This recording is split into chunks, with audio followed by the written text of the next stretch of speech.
Hello, my Teaser King family. How is everybody? Sorry, I'm on a little late. Better late than never, of course. Just long day, a little bit tired.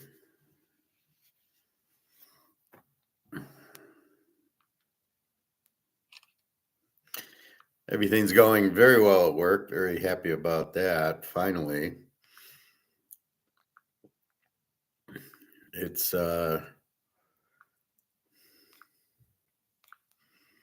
we moved to another area and sitting close to my boss, which before we're a little bit away, which made it very, and he wasn't in, so the interaction wasn't there. So the learning was very slow, and you're like questioning everything. Now that I'm sitting with them, I'm being very stoic with them. I'm going to do this, I'm going to do that. Almost like I'm the boss or co-boss. And much better. I think he understands me a lot better. I always have this thing being stoic at work where I look at the boss and I go to myself, you're smarter than the boss. I know it, and you know it, and he knows it. And that's how I act. Most of the bosses can't handle that. He's from Brazil, so we'll see. But I'm like, yeah, I got that. I'll do that. Yeah, no problem. So he's still trying to teach, but I'm already 3 steps ahead of him, as I normally am. All right, let's get into gold. Gold's making a huge move today. 27.65, silver 30.45. So you ask, well, why did it go down $20, $30 yesterday? To go from 27.60 down to 27.30. You can see it was at 27.35 at 4 in the morning and then shot up, and nothing goes down at 8 o'clock, nothing goes down at 10 o'clock, nothing goes down at 12 o'clock. Either they're realizing they want that gold's going up and they probably should get on the other end, they have enough shorting, or it's just the day that they're trying to make money. I don't know. But I think we're going to see 2,800 very soon. Today's Tuesday. I'd say by Friday. Tomorrow will be a key day. Do we get the pullback down to 27.30, or do we go up to 28? I'm betting we'll go up to 28, but we'll see.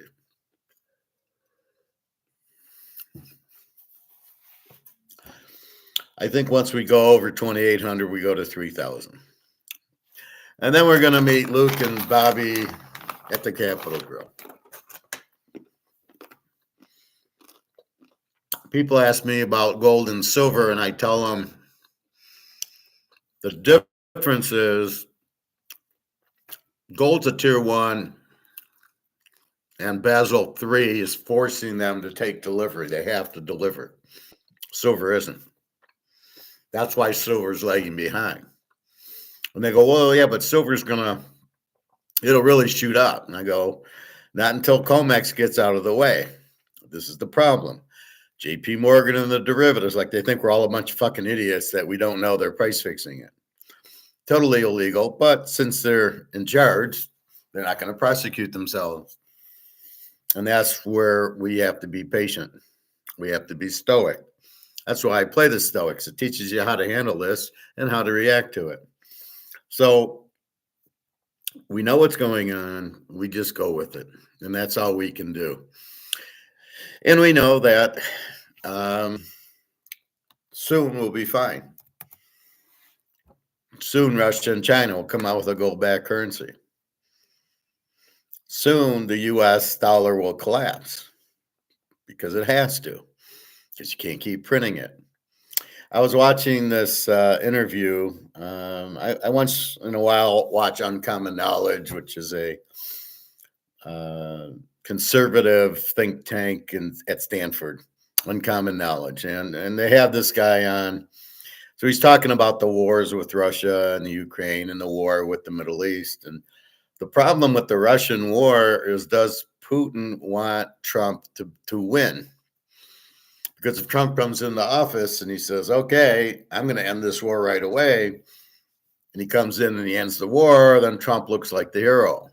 Putin looks like the villain. Well, Putin doesn't want that. So, very interesting take on it, I thought. I still look at it like Putin really doesn't, he's just taking his territory back. I'm not quite sure that he's doing what this guy's saying.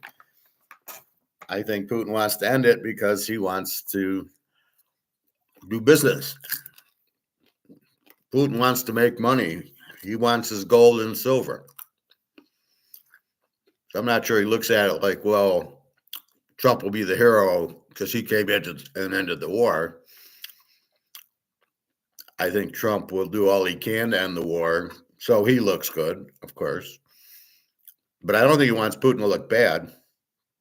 I just think they've got to come to the conclusion, how does Trump look good for ending the war? How does Putin look good for ending the war also? Right? And that's really what the stalemate is. Putin's got to look good ending the war, not like it was because of Trump. And then Putin looks like the bad guy. Putin's not going to look like the bad guy. So that was very interesting, I thought. We'll see. I think it's in Putin's best interest to end the war, because who goes to war just to go to war? I mean, that doesn't make a whole lot of sense. Hold on. I'm going to get some more water.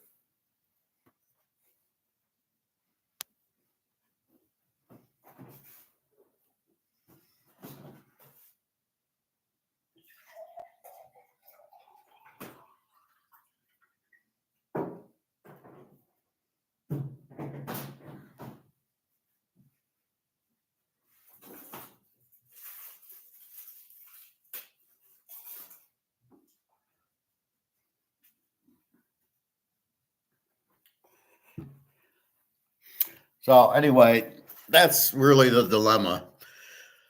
How do we end the war, allowing Putin to not be the bad guy in it, which he's not, but it's a strange war about trying to get the land back from the Ukrainians. I don't know if it's about oil. I don't know what it's about. Anyway, we'll see. So, gold 27.65. And it's just about to go higher. I did figure out my calculation. I told you how gold should be 180,000 an ounce, based on, if the dollar's lost 99% of the value, that means gold should go up. Inversely, because all Alligator says is, it's not the dollar, it's not gold going up, it's the dollar going down. Well, if it's the dollar going down, gold should have went up by the same amount, by the 99%. And you take 2,700, multiply it by the 99%, or maybe you divide it by 0.99, whatever, comes out to like 180,000. So no, it isn't. It isn't the dollar going down making gold go up. The gold hasn't gone up nearly where it should. Now, if you do it from $35, it would be about 3,600. But it's definitely not the fantasy of the dollar dropping, making the gold go up, is not happening either. It's starting to, but again, why do you have days when yesterday the gold dropped $30? So wait a minute, the dollar didn't go down. The dollar went down. Why didn't gold go up?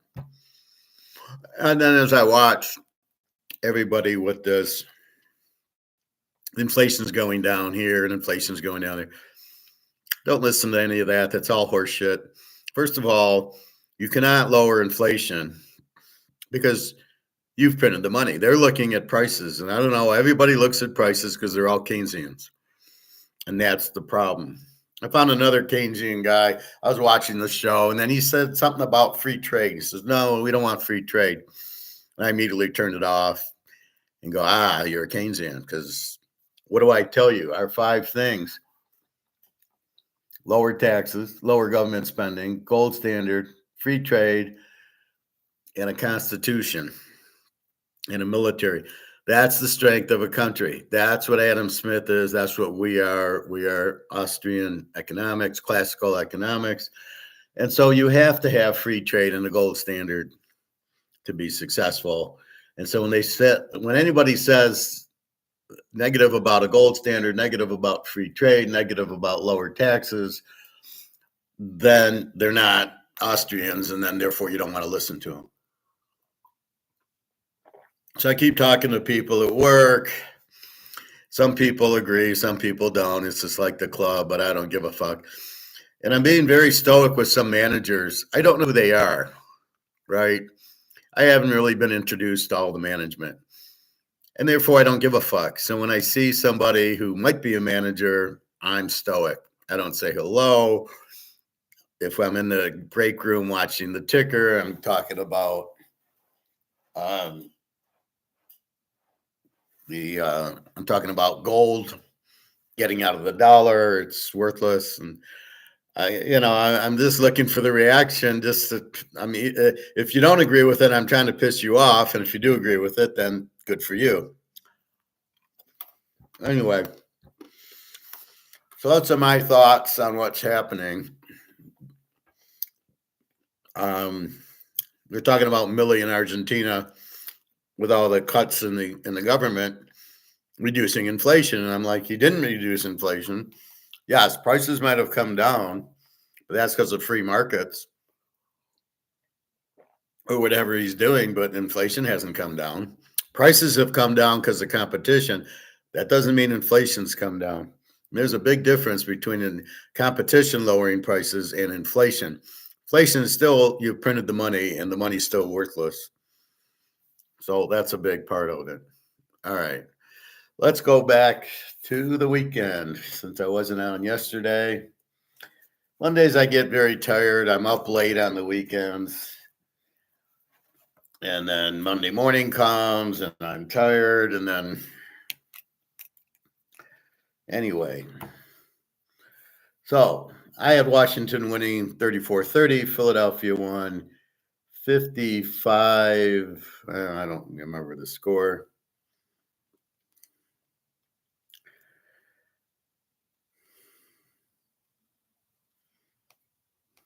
Let's go back to here.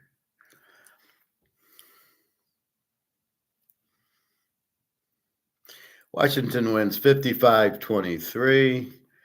It's a 78-point game, but I had Washington 34-30. So we did get a high scoring game. I did play Washington plus 12.5 instead of the over because Jalen Hurts was injured, obviously faking an injury because he looked fine. I'm not impressed with Jalen Hurts. He didn't throw any touchdown passes. Very bad throwing. It was all running. Washington did look like a college team tackling. There's a big difference when Philly's got all the Georgia players and they make all the tackles and they blitz, and Jalen Carter from Georgia. And then there's Washington who can't stop anybody. The Lions, this is where I totally ripped the Lions coaching. How do you lose to this team that Philly kills because they ran it down their throats and you didn't? You put the ball in Jared Goff's hand, and we know he's a choke. He choked at Cal against Utah. He choked on the Rams. It was all Todd Gurley. When they get to the Super Bowl, they get 3 points on New England. It's got a good defense. It ain't that good. Then on several other occasions in the Rams, he chokes.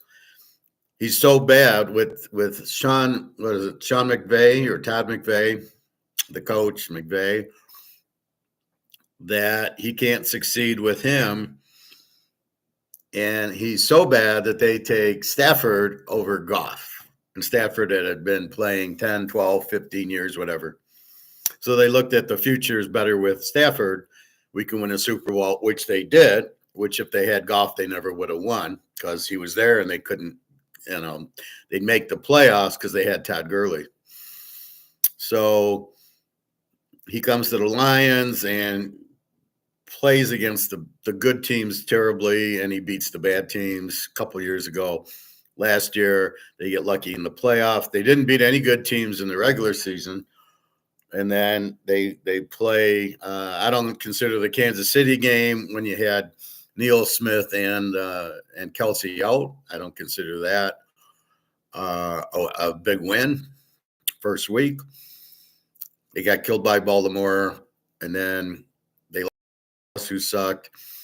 And then they get in the playoffs. They get lucky against the Rams, and then they get lucky that Philly falls apart. If they played this Philly team, forget about it. And then you got them beating Tampa barely. Again, Goff doesn't show up in either second half. And then you got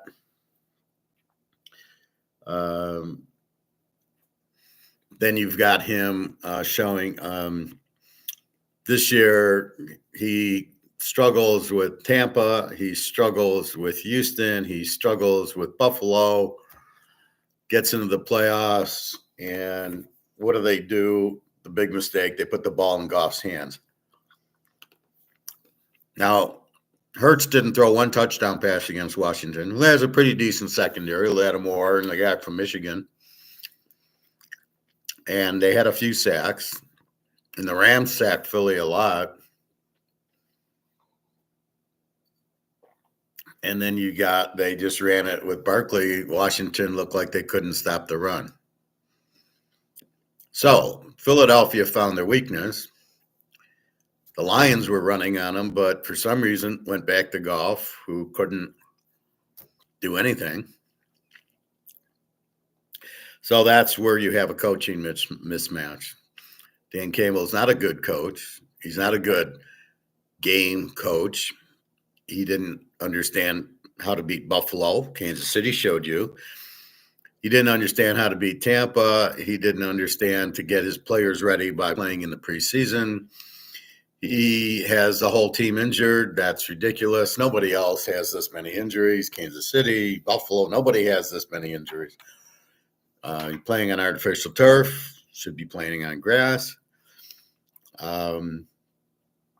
He's not a good coach, but nobody wants to admit it because he's aggressive. That cost him against Frisco. Kansas City showed you how to beat Frisco last year. He doesn't learn. This year, he, like I said, he beat a bunch of weak teams. Minnesota, he blitzed.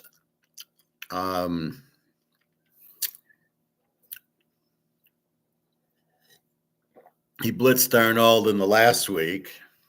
That was good defensive coaching. But what did he do against Washington? So you get into the playoffs, forget the 1 seed. You've got to understand the art of war, strengths and weaknesses, as we talk about. What's the strength of your team? Well, you have a good offensive line. You have some good running backs. You have some good receivers. You had a good offensive coordinator. What's your weakness? Your quarterback and your defense. So what do you want to do? You want to run the ball against a team that can't stop the run, because what's Washington's defense? The running. What's their strength? Daniels. So you want to keep the ball out of Daniels' hand by running, which is what Philadelphia did. Now, the other things I noticed in the game, I just watched the replay, was Washington fumbled early. They had 3 fumbles, I think I saw. One early, one on a kick return just before the half. I always hate that. What are you doing? Down the ball and just do some – let Daniels have the ball. Again, why would you kick returner? Why would you even run the kickback? If the guy's going to fumble, why would you run it back? I mean, that was the killer, because it's 14-12. I think it was a punt. No, it was maybe a kick. Maybe they went up 20-12. So you're right in the game. And why are you returning the kick? Let it go through the end zone and take the ball at the 30, and off you get the ball at the 30-yard line. and then you go down, you kick the field goal anyway. So what are you doing? You could have scored a touchdown because you ran out of time, but if you would have just downed it and then, Philadelphia scored. So that fumble killed you. Then you had another fumble, which led to another touchdown, I believe. So I don't know that Philly's that good. I see the score. It's a bunch of handoffs to Barkley, and they couldn't tackle. So I'm going to blame Washington's defense is just ridiculous. It's just high school. To quote Joe Bob, it's high school in North Dallas 40. How do you not tell you make Barkley look like Gale Sayers? He's not that good. Ask the Giants how good he is. So you didn't tackle him. You didn't stop their strength. With the defense should have just, like I said, Keon Barkley shouldn't have beat you, and yet you let him beat you. So I question how good Philly is. Their defense, Daniels lit them up pretty good. Well, they get 23 on them. Should have been more. I found a lot of bad penalties. The refs, I think, are terrible. Now, why do I say that? Well, not because there was a pass interference before half on 3rd and 10 that was very questionable. That it's like the NBA. The ref swallows their whistle in the last minute of the game because he doesn't want to decide the game. Let the players play. That's how it was in the in the 80s and 90s with the Pistons and the Jordan and Magic Johnson and Bird. The ref would swallow the whistle. The refs keep bailing out these teams, which I think is terrible. It did it with KC and Cincinnati. Mahomes throws the ball over the guy's head. It's 4th and 15, and they call pass interference. Never should have been called. And you did the same thing here in this game. Washington never should have been called. A late hit out of bounds never should have been called.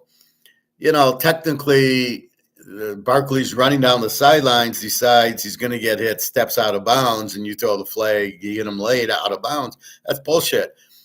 He just stepped out. If the guy doesn't hit him, he's still going. You can't call that. That's a terrible call by the ref. The ref should not get involved with that. There's a lot of plays where the guy goes out of bounds and the guy gets hit and they don't call it. They should never call that. Unless it's like the guy's 2 steps out, like the one that happened with Cam Rising. That didn't get called, and he was 2 steps out of bounds. So you've got to understand the situation. 4th and 10, you don't throw a pass interference, not a ticky-tack pass interference. The guy running out of bounds, who's not running out of bounds, I mean, if the guy's taking steps down the sideline and then he just quickly steps out, you never call that flag. That should never be called. That's ridiculous. You're bailing them out. So I thought the refs on the pass interference and on that were terrible. I thought that Daniels really lit up Philadelphia, showed how weak they are defensively against Daniels. The problem was all the turnovers. You had at least three turnovers, one on the kick and 2 other ones where the guy gets a first down and he's getting up and the ball gets punched out. What is that? So I don't think Philadelphia is that good. Oh, yeah, they put up 55, but it was a lot of, 3 turnovers. You had some others where Washington went for it on 4th down because they're down. Okay, short field.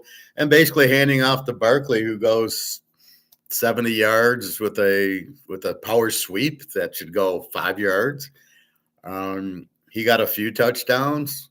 I thought it was a joke. I thought that one run by Daniels, I thought was beautiful, where he escaped for like a 10 or 12-yard touchdown. That was very good. And it was close going into the 4th quarter. It was like 35-23. We're still winning. We're getting 12.5. But I just found that I walked away going, they're not going to do that against Kansas City. Kansas City will not give them 3 turnovers. They will not get a fumble. They will not let Barkley run wild because they got Steve Spagnuolo. This is where Dan Quinn really is a bad coach, right? They had a good offensive coach, the guy from Texas Tech, who was the Cardinal coach, but he's a good offensive mind. That's Washington. They're an over team and a good team, and that's why the over teams never win.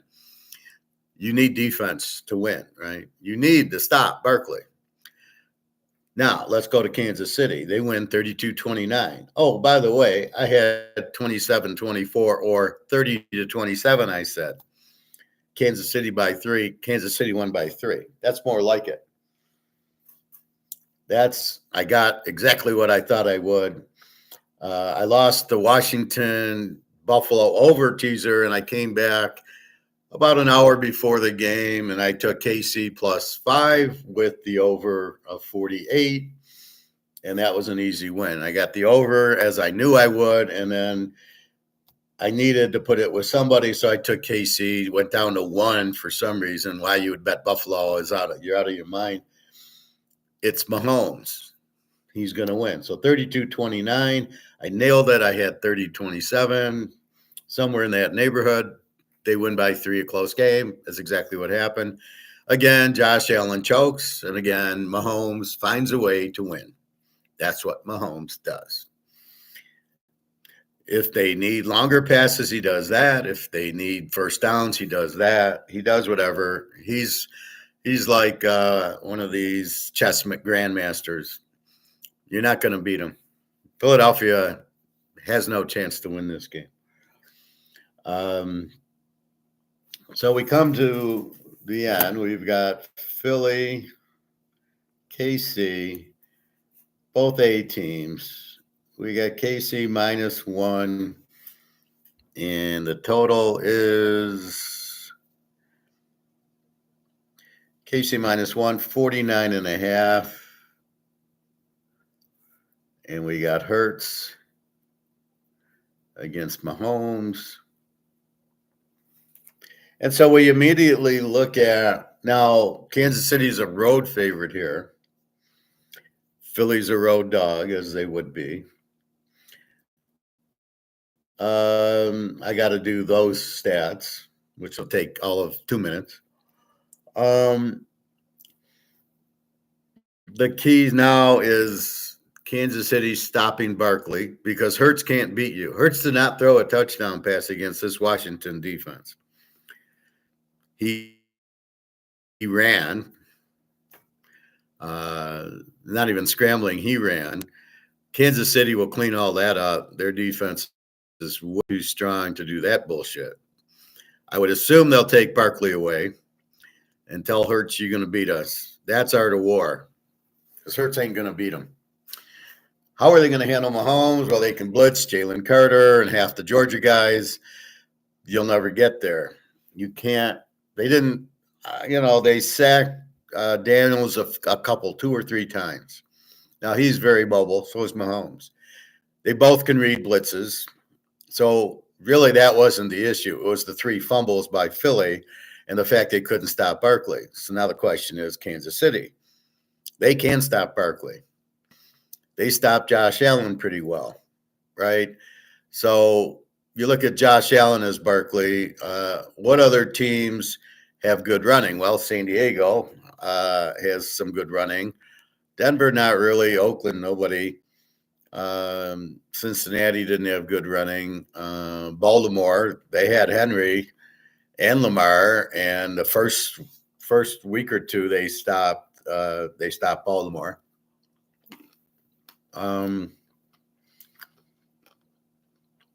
So I look at Barkley as Henry.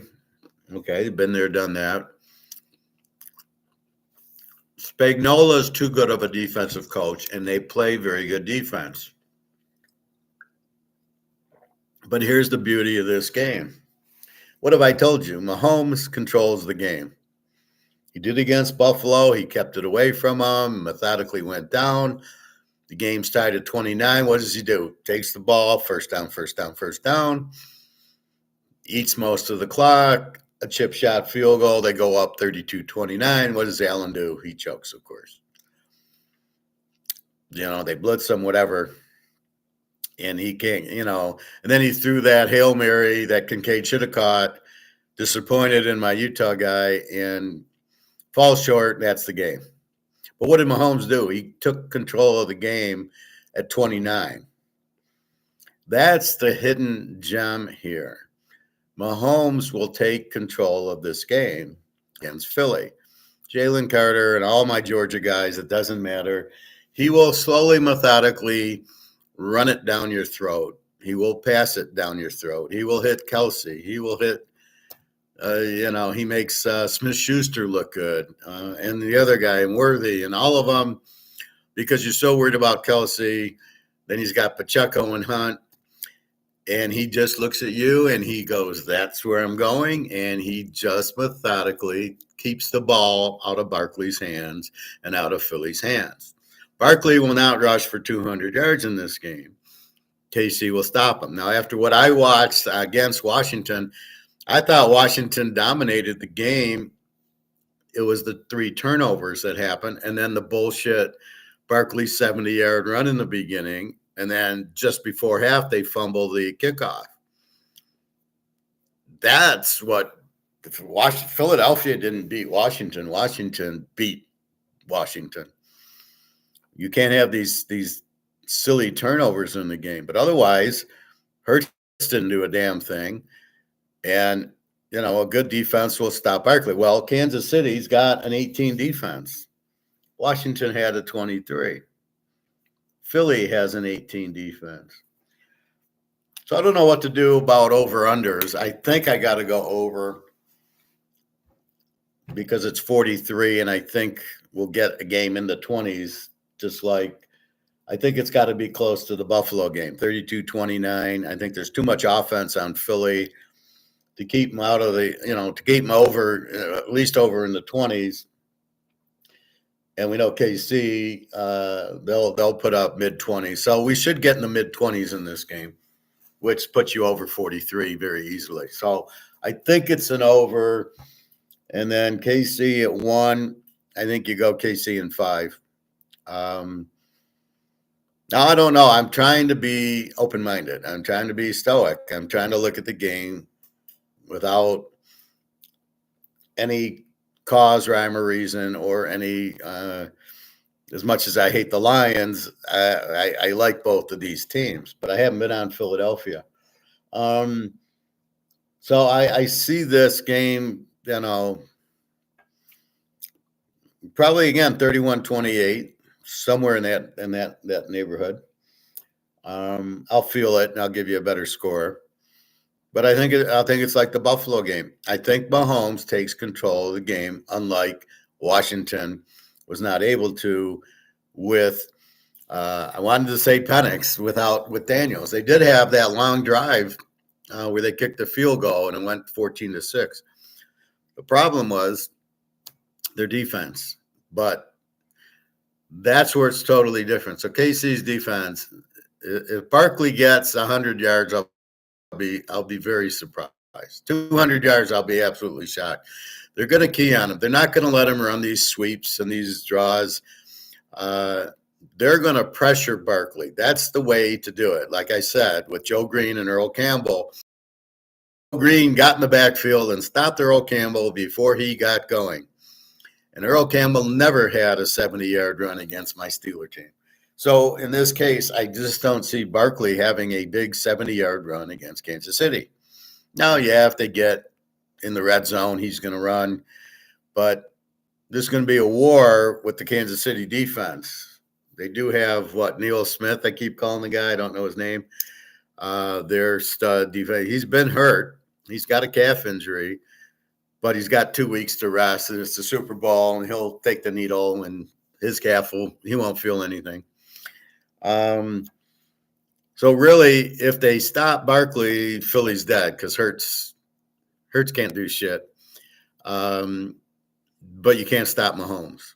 And so that's where it becomes Mahomes controlling the game to keep Barkley on the bench and methodically 5-minute drive, 8-minute drive, scoring points, field goals, touchdowns, and they'll just slowly keep the ball out of Philadelphia's hands, which is what Kansas City does. Then they have the strong defense. They're not going to throw on them. Buffalo couldn't throw much on Kansas City. A lot of it was Josh Allen running. Well, Hurts, okay, we've seen Josh Allen. He couldn't do it. Hurts ain't going to do it. Hurts can't throw to save his life. So it's if they stop Barkley, they win. How Washington didn't stop Barkley, I don't know. Detroit would have got slaughtered because they couldn't have stopped Barkley either. Because, I'm going to blame their defensive coordinator, Detroit, not the fact that Hutchinson was injured. Hutchinson's a pass rusher. It wouldn't have mattered. Barkley would have ran it down his throat, and that would have been it. But everybody, that's the built-in excuse. Oh, it's Hutchinson was hurt. Yeah, well, why was he hurt? Why were all these guys hurt? Because you had a bad trainer, you're not on grass, all this stuff. How many injuries did Washington have? Very few. Philadelphia, very few. Now they do play on turf, but very few injuries. So there's something with Detroit to have all these injuries. Anyway, KC knows how to win these games. They've been doing it, right? The only person that beat Mahomes is Tom Brady, and only because he threw late touchdowns, in the late going with the pressure on to beat him that one year. And then Joe Burrow, who, you can't face him. Well, they don't have Joe Burrow here. They got Hurts, who's no Joe Burrow. You'd never confuse him. So I think KC wins. I think Philadelphia, they would just key on Barkley and not let him beat you. And that's the art of war. You take away the strength of the other team. It is not Hurts, it's Barkley. So again, I'm amazed Washington didn't do that or couldn't do that. I blame the coach. I think he's an idiot. Daniels deserves a better coach than this guy. So that's the point. Looking at some of these hires, Coach Pete at Oakland now, maybe they get Russell Wilson. I'm seeing Pittsburgh doesn't want to keep both the quarterbacks because it's going to cost them too much money. You got to keep Russell Wilson. You're never going to win with Fields. I love that little Fields was 4-2 and Russell Wilson was 6-5 or something. And you're going, yeah, but who did they play? Fields didn't play Baltimore. He didn't play Philadelphia. He didn't play Cincinnati. Fields played nobody, right? So, but they don't want to tell you that. I hate when they don't want to be descriptive. They'll say, oh, the Lions, this is their winningest season with 15. Yeah, because they're playing 17 games now, or before they played 14. So, of course, they're going to win more because there's more games to win. Or the 1,000-yard back. They're playing 17 games. That was a big deal when they played 12. And then maybe 14. But not, 1,000-yard back in 17 games is not very good. Right now, it should be a 2,000-yard back, should equal what a 1,000-yard back used to do. So,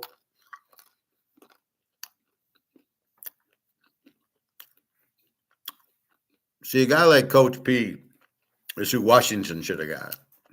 All right, with Daniels, Coach Pete would have won that game. So, the coaching is very key. So, we go to the Lions, and they promoted their linebacker coach to defensive coordinator.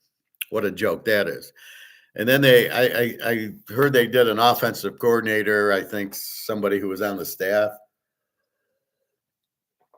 Another joke. If the linebacker coach was better than the defensive coordinator, he'd have been the defensive coordinator. I don't see how the linebacker coach is better than the defensive coordinator. The defensive coordinator sucked. The Jets will be lucky to win 5 games in 2 years, and the guy will be gone. He's not a good coach.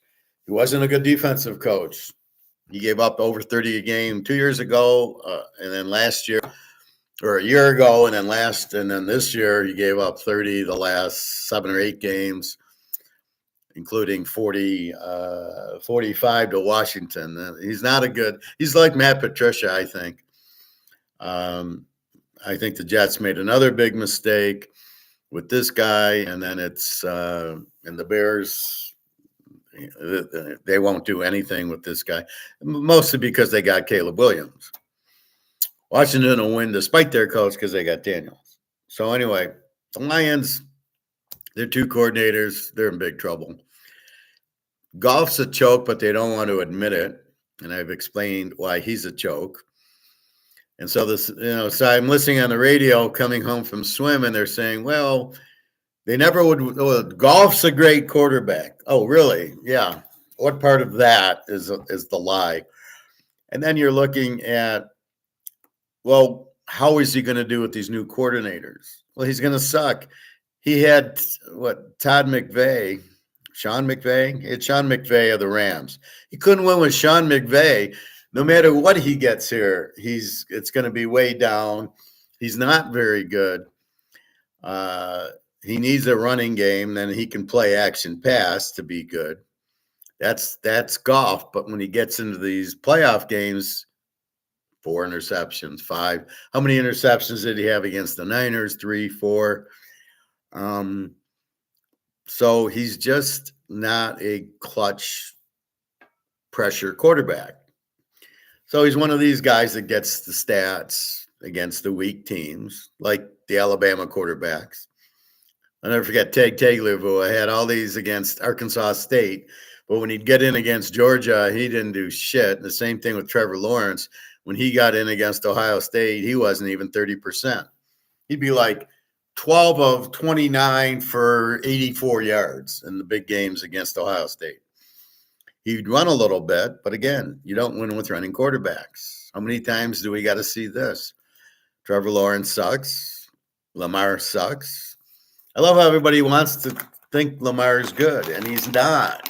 He's a good runner, but that's not a quarterback.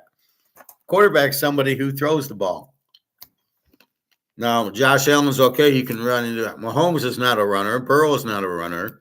They can run a little bit, only in desperation, and only if the game's on the line. They play to win. And so that's what you're looking at. The Lions will never win because they can't handle pressure, and big games, they don't show up. And that's the end of it. If they were in the Super Bowl, Mahomes would take the game over, and that would be it. He'd methodically keep the ball away from their offense, pick apart their defense. It would be a bloodbath. But that's it. Goff would throw 3 or 4 interceptions in the game. They would go, well, he's really good. But, oh, yeah, it was a big game, and he choked again. What do you call it? Those 3 interceptions and a fumble at the 10-yard line against Washington. And Philly goes for 50. And the Lions weren't prepared to run the ball against that defense that couldn't stop Barkley. That's just terrible coaching. So I don't know why everybody loves Dan Campbell. I think too many 4th downs. I don't think he knows how to coach. I don't think the Philadelphia coach knows how to coach. When I was watching the game, there was a time where it was 20-12 Philadelphia. They just scored. And he's going to kick the extra point, and there's a penalty. So you're going to go up 9, which is 2 scores. So what does the idiot do? Oh, we'll go for 2. And he runs that stupid quarterback sneak play, and it doesn't work. And now you're still up 8, and you didn't make your extra point. And at that point, I said, that's the dumbest coach I've ever seen. You take the extra point to go up 9 because they can only score 8. You'll still be up 1. You have to do that. You have to understand the math. These coaches are so stupid. It's like when they're down 14, they score and they go for 2. First of all, the odds on getting 2 points are like 10%. Secondly, you've got to play strategically. I cut it to 7, and then if I score, kick the extra point, we tie the game. That's what you're playing for. You're not going to win the game with a 2-point conversion at the end. You're not going to win the game with a 2-point conversion when you're down 14 Because if you miss, now you're down 8. Now you got to get another 2-point conversion to tie the game. Well, wait a minute. If you just kick your extra points, you tie the game. So are you playing for the tie or you're playing for the win? Or do you not know what the fuck you're doing because you're an idiot coach who listens to analytics instead of understanding football?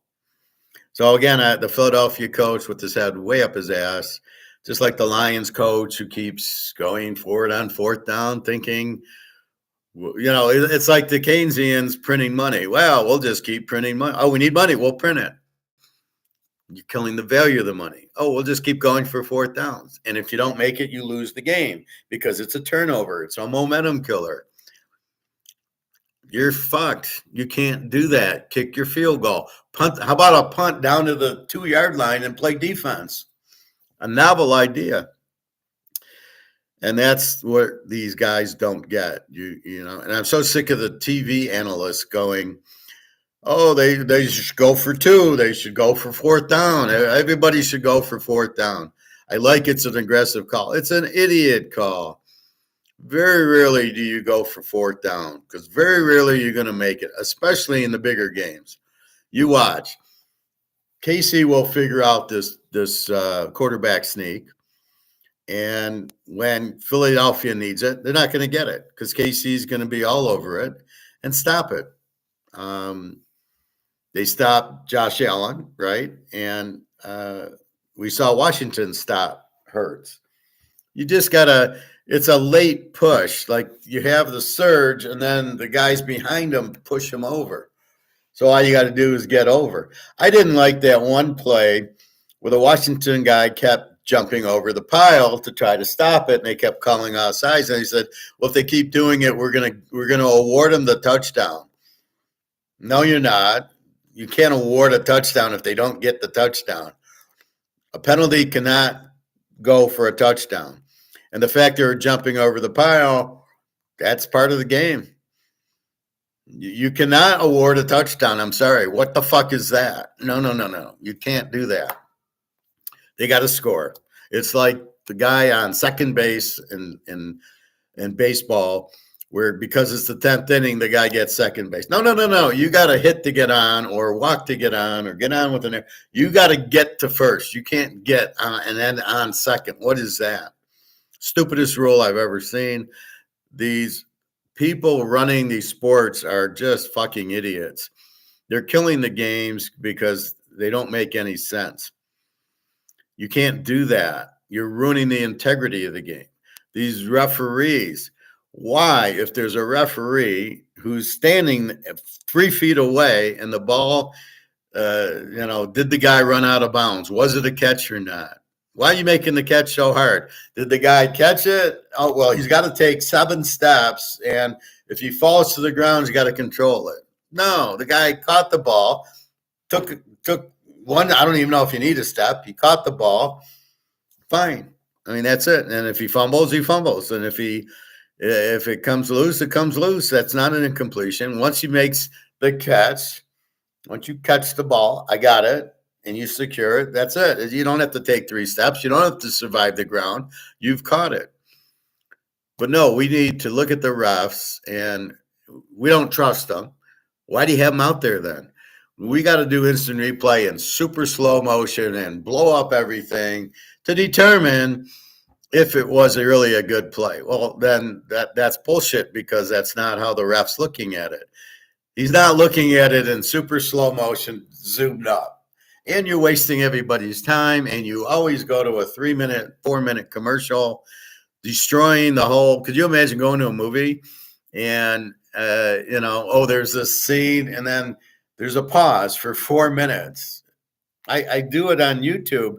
I don't even know what I'm watching. It's like, or Tubi goes to 4 or 5 commercials, and I'm like, what movie am I watching? And it comes back on. And then I rewind it like 2 minutes because I want to get back into what the hell am I watching? I hate that.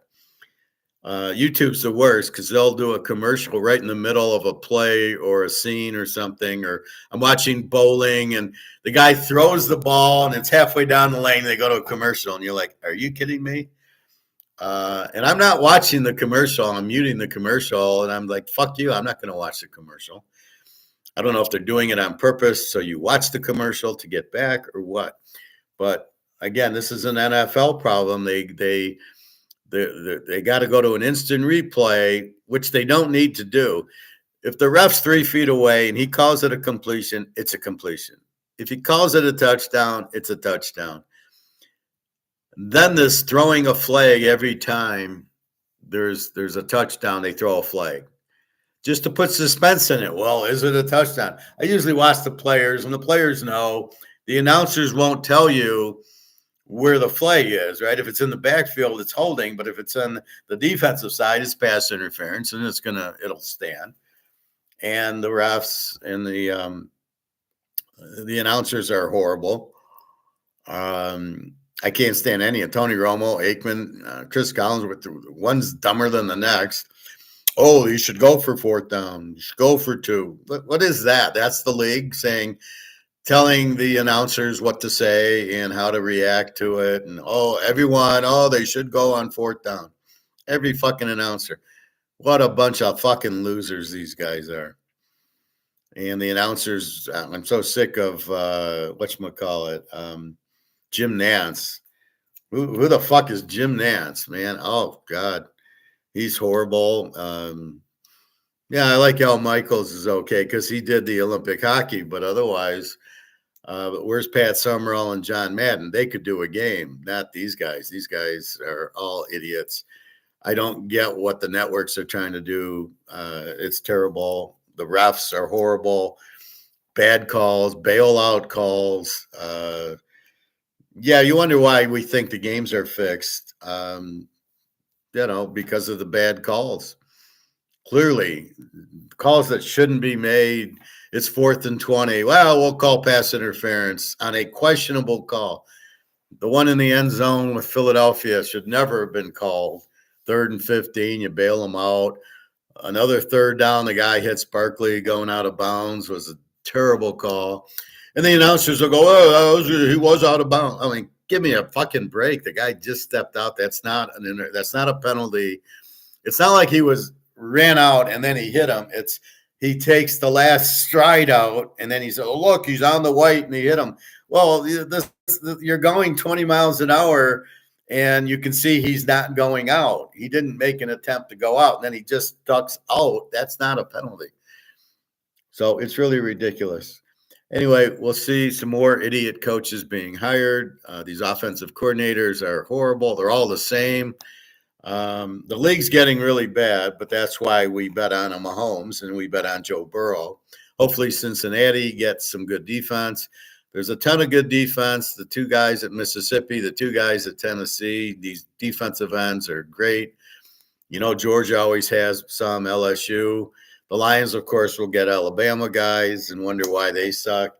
I'm tired of hearing how good the GM is on the Lions when he's done nothing.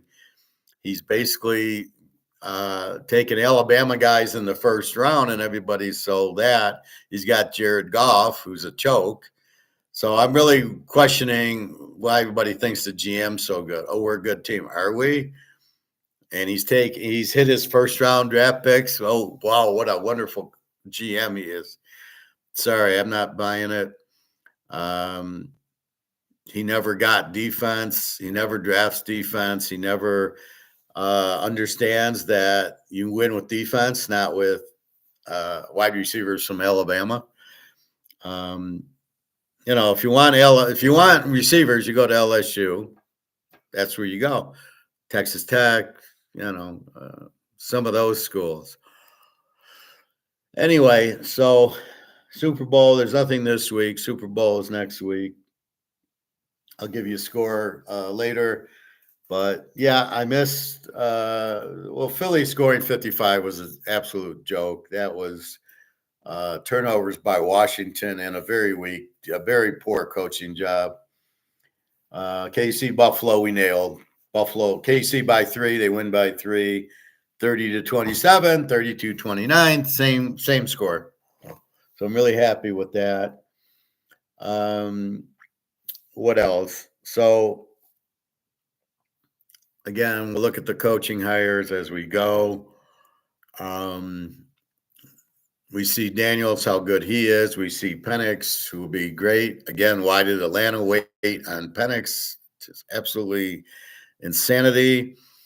They'd have been in the championship game if they would have played Penix 5-6 weeks earlier, instead of keeping with Cousins and losing every game with Cousins. If you'd have just went with Penix, you'd have won half those games, and then you could have been the 1 seed or the 2 seed, and then you'd be playing at home against Philly, beating them with Penix. Again, bad coaching, not understanding what they have. I love all these radio guys. Oh, they signed Cousins. Why would they draft Penix? Because Penix is 10 times better than Cousins. That's why. At what point do you think Cousins is any good? Excuse me. When we've seen Cousins choke time in and time out with Washington, with Minnesota, he was never going to be good. Just Atlanta needed a quarterback, and then Penix dropped in the lap. But Penix is, if you guys are betting like team totals, I would definitely bet Atlanta over with Penix. Washington, we got to see their draft. They should be, their first 4 picks should be these strong defensive players. They need a new defensive coordinator. They need a new head coach. You can't give credit to the coach. The offensive coordinator was Texas Tech, so he had a good offense. And then you have Penix, McLaurin. So you need a 4th or 5th round receiver from LSU or Houston or Texas Tech or one of these good offensive schools.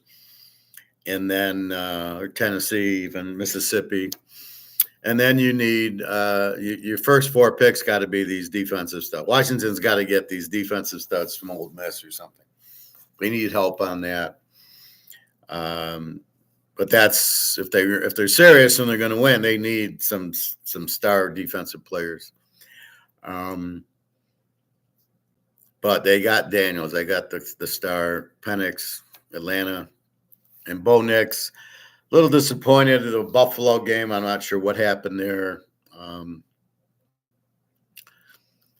But that was a good experience, I think. I think Denver will be better. Again, it's Mahomes who just picks you apart, methodically dissects you, can read your defense, knows exactly where he's going to throw the ball. You can't beat him. Philly's got no hope in this game. They can't win the game.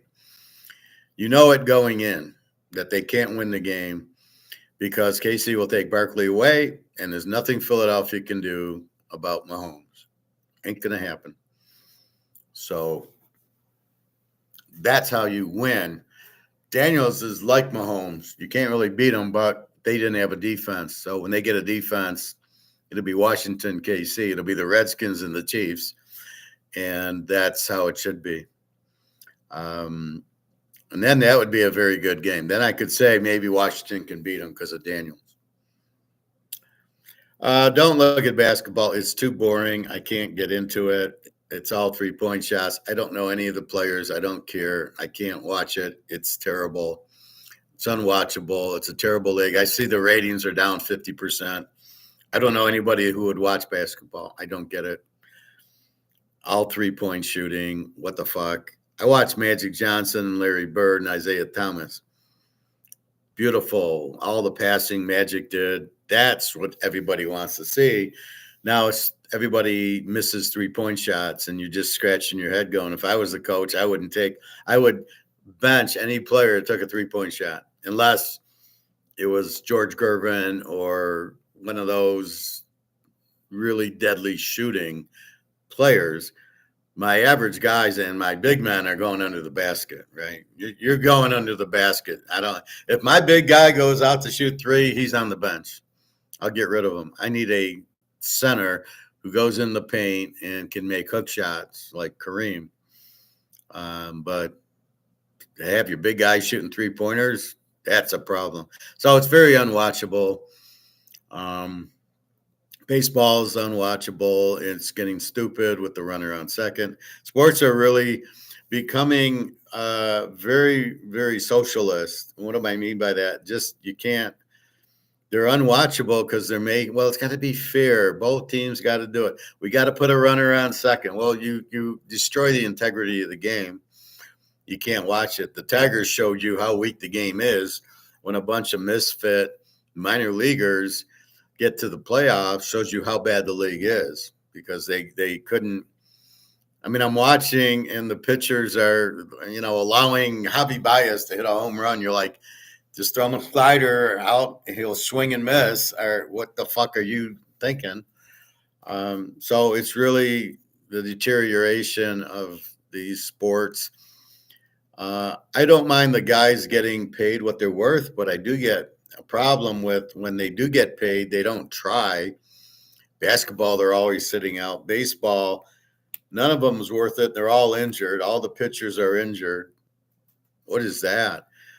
If they're hurting their elbows because they're trying to throw curveballs, then maybe let's stop that. Or are we too stupid to understand that? All these pitchers are being injured. I think they're faking it. I think it's just because they're getting paid $20 million. Oh, yeah, my elbow hurts. I can't. I'm going to sit out for 2 months. I think that's what a lot of that is in baseball. I don't think any of them are hurt. The Tommy John surgery is a joke. You shouldn't be doing it. It doesn't help your arm. And that's basically what's going on. So, looking at economics, we've got comex is at their last leg. I think the BRICS countries with the gold will eventually take over. I'm not sure I agree with this guy about the war with Ukraine. I think Putin wants to stop it. I don't think letting Trump be the winner, I don't see where that's coming from at all. Trump said he'd end the war in a day, or he wants to sanction everybody, whatever. Well, you can't sanction anybody when nobody wants your dollars and you don't make any products. We don't make anything in the U.S. It's all a bunch of banks and our military complex trying to sell weapons to everybody. That's the U.S. right now. We don't make cars. We don't make anything. It's all made in China. So what are we going to sanction? Banks are all corrupt. The banks are all going under because of these bad loans. Be careful with your money in the bank because they will bail you in and not give you your money. So what's happening is as people can't afford, so all a bank does is take your money, rip you off, and loan out a bunch of money they don't have. So that'd be like me selling 10 of these cars, but I only have one. I got one Mahomes car, but I'm going to sell you 10. I don't even have the card. And then you're going to pay me $1,000 a card and pay me interest for the card, but I don't have it. That's an ETF, basically. I was reading up on that. Just avoid ETFs, avoid the cryptos, avoid all the Ponzi schemes out there. ETFs are a Ponzi scheme. You don't want to be in it. I was reading like investing in gold, and all they say is there's two pet peeves I have. Investing in gold. Well, the carrying cost of having gold and the insurance cost. You don't insure your gold, and there's no carrying cost of it. You put it in your safe, and that's it. Maybe you got to buy a safe, but outside of that, I already have a safe, so it didn't cost me anything, and there's no insurance. I don't insure it. Nobody knows I have it, so what am I insuring? I got baseball cards. I don't insure my Mantle card or my Montana rookie or my Rice rookie. I don't insure them. So that's one pet peeve. And then ETFs are a joke. You'll never get your money out. You'll never if you're buying it for the gold, forget about it. They say, well, it's a cheap way to buy gold. You can buy a little bit of it. You're not buying any gold. ETFs kill you on the management fees, and you don't have any gold. You don't own any gold. So you don't want to be in an ETF. You already know my thought on crypto. What is it? It's not anything. It's not real. It's not backed by anything. So all I see is this crypto this and this crypto that, and Trump with the crypto, and uh, the SEC's investigating crypto. Yeah, if you do that as well as you did Madoff, then I see how well you did there. The SEC's a joke. Larry Finks is a common criminal who just extorts money. You got George Soros running a bunch of shit. So you got a lot of bad people trying to rip you off. So be careful. That's the other thing with gold. You just put it in your safe and nobody can rip you off. Nobody can say it's not worth anything. And believe me, there's too many people wanting gold to go up that it will happen. So we're waiting for COMEX to blow up. COMEX is a pricing mechanism set in the 70s by Nixon because once we went off of gold, everybody wanted their gold. So Germany and France and everything, I want my gold now. Since you're off the gold standard, I don't trust the dollar. And so they kept the price low so they could, say, well, we're only going to give you $10 for the gold and, $20 to keep the price low. And so it's been price fixed since the 70s. And that's where my point is. So if the dollar dropped 99%, that means gold should be 140,000 an ounce. If what Alligator says is it's not gold going up, it's the dollar going down. Well, the dollar's gone down 99% and gold didn't go up 99%. So fuck off, Alligator. You keep saying it because you don't want people to buy gold. Is this your problem? I don't know what his deal is, but he's just so stupid. Prices go up because of demand. If everybody wants the Mahomes card, the price goes up.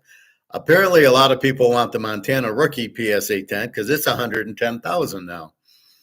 Only explained because of the demand. It's not the dollar going down, raising the price of it, although that kind of does. Again, the dollar going down, but still, that's not it. Now I have a good card to show you. I was looking at our favorite today, as I tell you, the Mickey. This is a real Mickey Mantle rookie card, 1952 tops, not the 2006 copy of it or the 1997 copy. This is the actual 1952. Now notice it's a PSA 2, right? PSA 2, a good condition, which basically sucks, 100 grand. Could you imagine what this would be worth if it was a PSA 9? It would be $10 million. I mean, we'll look for one. This is why I tell you to buy Mantle. The demand is huge. The supply is limited because you can't find PSA 9s, especially his rookie card. And this is my point. Because of the demand and low supply, the price goes up. And this is what gold is. So I found that. Here's a regular 52 tops PSA 1, right? With the stain in it. Look at the stain.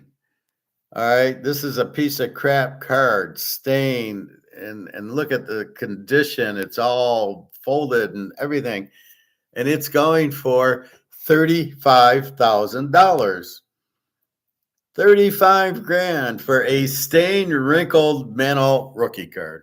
That's how badly people want the Mantle rookie card, even if it's a PSA 1, $35,000. Unbelievable. But it's because he's Mantle. Let's see what else we got. Here's a PSA 1, 52 tops, 60,000. PSA 1. Tell me what other player PSA 1s are going to get you that kind of value. Here's a PSA 5, 132,000. I think that's cheap. 52 tops.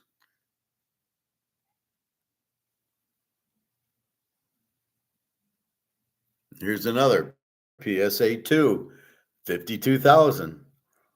PSA 2, it's a terrible card. It's wrinkled. It's probably wrinkled and everything. It's just unbelievable. But that's the power of demand. Let's see, do we got any other? Here's another PSA 1, 50,000. Well, here you go. 1952 PSA 2. Look at PSA 1's 50,000. PSA 2's 95,000. Because it's Mantle and it's rookie card. So don't ever think Mantle doesn't have a demand. That's free market. So when you see gold going for $27.70 right now, understand it's not free market. So you have to understand the basic rules of economics. It says in a free market, people will buy and sell things that they determine a fair price, and it's a fair trade. I'm going to give you the amount that I feel it's worth, and you're going to trade it if it's a fair amount for you. And that's not what's happening in gold. It's one-sided right now. We're buying it because we know it's a fair trade to give them 2,800. But the guys selling it, these card stores, these jewelries and gold stores, are too stupid to understand they're getting killed. These stores have to be the stupidest people in the world. You have gold, but you see it spotted on Comex for 2,700, so you mark it up 100 to 2,800. And then I got people bitching, oh, I got to pay a premium. Fuck, it's a joke. These are not $2,800 gold coins. These are $28,000 gold coins, and silver the same. These are not $30 silver coins you're getting, silver ounces. These are about $2,000 to $3,000 silver ounces. So it's always a fair trade. When I go into the store to buy gold or silver, it's a joke. It's not a fair trade. It's so much in our advantage as the buyers. It's a joke. The Mantle card, 95,000 for PSA 10. Is that a fair trade? Well, you get the Mantle rookie, but it's in shitty condition. But you get the Mantle rookie, and it's graded, so you know it's authentic. But when I go into gold and silver, I know I'm getting the steal of the century. I mean, it's a joke how inexpensive gold and silver really are if you understand what we understand. High demand, Mantle, low supply, just trying to find a rookie card, 1952.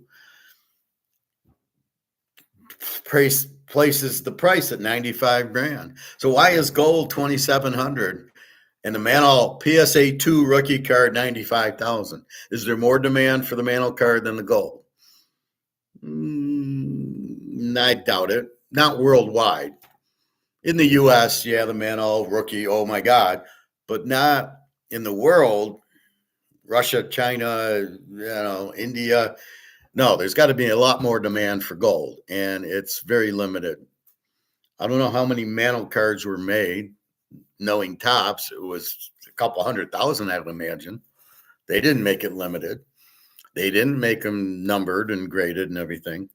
Where gold's 200,000 tons, and that's it. And 200,000 tons, it's just about 199 are gone because China and Russia are buying them up. So from an economic standpoint, as the economist that I am, the war doesn't make sense for Putin because it's expensive. He didn't buy gold to waste it on the war. It's an expensive war, so he can say, well, look, I want whatever I wanted back in the Ukraine. Well, why didn't you just take it? About Trump looking good or bad or Trump's the hero, I don't buy any of that. Trump won, ran in the election that he was going to, but that was one part of it. There was closing the border. There was inflation, which he can never solve.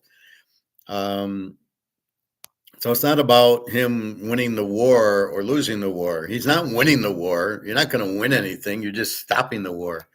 So I don't buy what that guy does. And you got to be careful. Like I said, there's people that you listen to that are, in my situation, Keynesians, which means they're not for free trade. They're not for the gold standard. They want to print.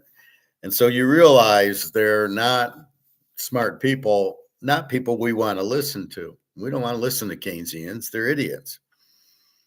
And so you got to be careful with this one guy who's sitting there going, oh, well, Putin doesn't care. No, Putin doesn't want the war.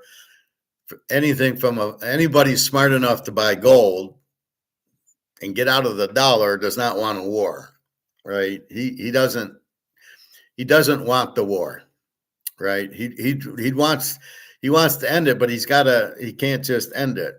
Trump wants to just leave, but that won't happen because we left Afghanistan. So you got to be careful with that.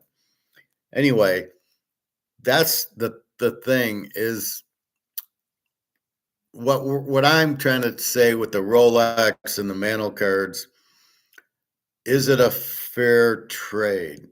Is $95,000 a fair trade for a PSA 2 Mantle rookie? And that's where I go with gold and silver. Is it a fair trade to buy an ounce of gold for $2,800? And you're like, absolutely. See, people don't understand. If you don't understand it's price fixed, you think, well, how can it go up to $20,000, $30,000 an ounce? And if it's a free market world and it's never been like silver's never been above 50. Well, if it was a free market and it's at 30, I could understand that. But it's not a free market. And you need real money because you're printing the shit out of it. So if you got to understand that they're printing it, they're inflating the supply of money, which makes the money worthless. So you don't want to be in the money. I said that today at lunch to somebody, and I said the same thing. I says, you're inflating the supply. So the money's going down. The value, you get out because the value of the money is going to zero. This is the problem if you hold the money. It's going to zero. It's not worth anything. And you can see it in every country in the world right now is doing the same thing. So there's going to be a lot of people running into gold and silver. Forget these wars. Forget the border. Forget all this. Forget Trump. Forget the crypto. The dollar is still your economy. Forget the CBDCs because they're not real. We don't have any gold to back, even if we had CBDCs to back by gold. The mafia is never going to let CBDCs in because you buy their drugs and you buy all their stuff they sell illegally with dollars because they don't want to be tracked. The last thing the mafia wants is CBDCs where, hey, Joe bought heroin for $1 million. That'll never happen. They don't want it. They want it untraced.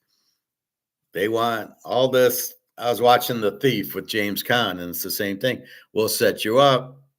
You go in, and it's basically, everybody's in on it. So we're going to let you steal diamonds or whatever. Well, if you have CBDCs, what's he going to steal? I mean, he's going to steal diamonds, and then how's he going to get money for it? So I think the CBDCs will be an option, but I don't think it'll be like now. You don't need Bitcoin. You still can have the dollar, or you can have gold, or you can have the Mantle cards.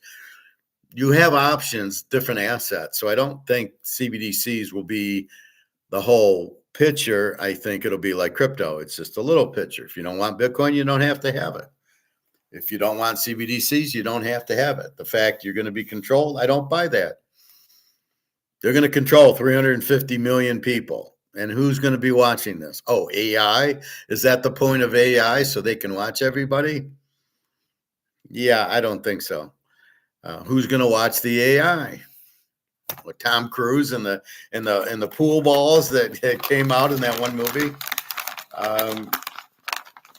It's just too much science fiction. AI will never work. AI is so stupid. There's you're watching these YouTube things, and now there's AI, and they mispronounce the names, and it sounds so stupid. I don't know where they're going. Maybe the government wants AIs for the crypto or for the CBDCs, and that's why it's so popular. I don't know. I don't want anything to do with it, and you're never going to get me into it. So just be careful with all that shit. You are not forced into anything. It's your free will. And that's why if you have gold and silver, you just say, fuck you. I'm not interested. I'm going to stay into my gold and silver, and I'm not going to get into CBDCs because I don't need to, because I got my own money here. So keep that in mind. Comex, look for gold to break free because it is tier 1 and Basel 3. Basel 3 means when they do these derivatives, they have to deliver the gold. And as they run out of gold is when it blows up. Silver, they're not at Basel 3 yet, or when it's coming. So therefore they never have to deliver. And that's why it just is a cycle. And that's why silver keeps sitting at $30 an ounce. And everybody gets frustrated. Why the hell should I buy silver? It's at $30 an ounce. And you sit there going, okay. So we know it's going to explode, but it's going to take a little bit longer. So if gold goes, 3,000, 3,500 now, and the gold backed currency, then you've got the silver taking longer. People will eventually go into silver when gold hits such a high price that they can't afford it. And I'm talking the regular guy, not the billionaires. The billionaires are too stupid to get into gold. But people like us who are into gold, well, it's 5,000 an ounce now. Oh, well, I can't afford it. I'm going to buy silver at 30 an ounce, pushing the price up. But again, it's still price fixed. So we need all of it drained. And there's already a 4-year backlog of silver. So we need it drained to finally get free market on silver. Right now, we just keep buying it at $30, and we know it's not a free trade. We know it's a joke. For us, it's a joke. For the seller, he's getting killed, but he doesn't understand it. He's too stupid, and he sells it at 30 when he should be selling it at 300. Caleb Daniels. Remember Mike Singletary as a coach? Yeah, he was pretty bad. He was on the Niners. What about him? Good player. I loved him on the Bears, the 85 Bears, 84 Bears. Great linebacker. Interesting name, Caleb Daniels. What are you, Caleb and Daniels? Just stick with Jaden Daniels. So what is your point about Singletary? Yes, I remember him. He was a decent coach. Probably better as a linebacker coach than a head coach. Not a good head coach. He was on the Niners. I remember that. But maybe a defensive coordinator. Again, somebody who shouldn't be a head coach. There's a lot of these coaches that are not head coaches. They're not stoic enough. You really need a stoic person to be your head coach. Jimmy Johnson, Chuck Noll, very stoic. Bill Walsh. That's who you want to be your coach, Coach Pete. You notice the stoic actors that we like: Clint Eastwood, Keanu Reeves, the silent type, Marlon Brando. They don't get all emotional. They're very, Clint Eastwood, very cool, calm. Anybody that says we have 2 ears and it's better to listen are stoics. And those are the great actors that you want to listen to.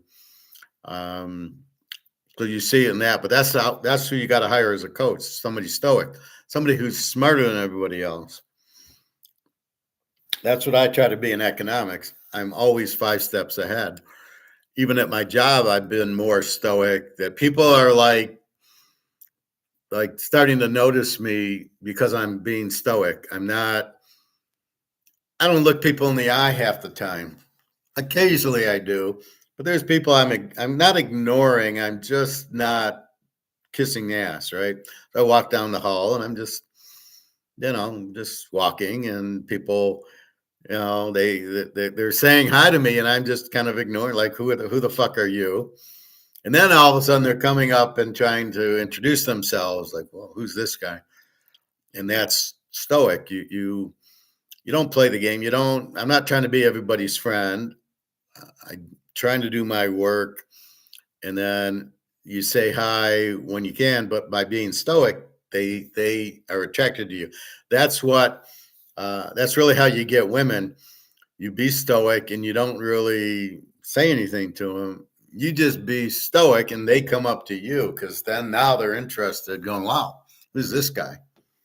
And that's really the best way to get like a girlfriend is somebody who notices you like that. That's who you want to be. Um, anyway, so when you see the inflation's coming down in these countries, it's bullshit.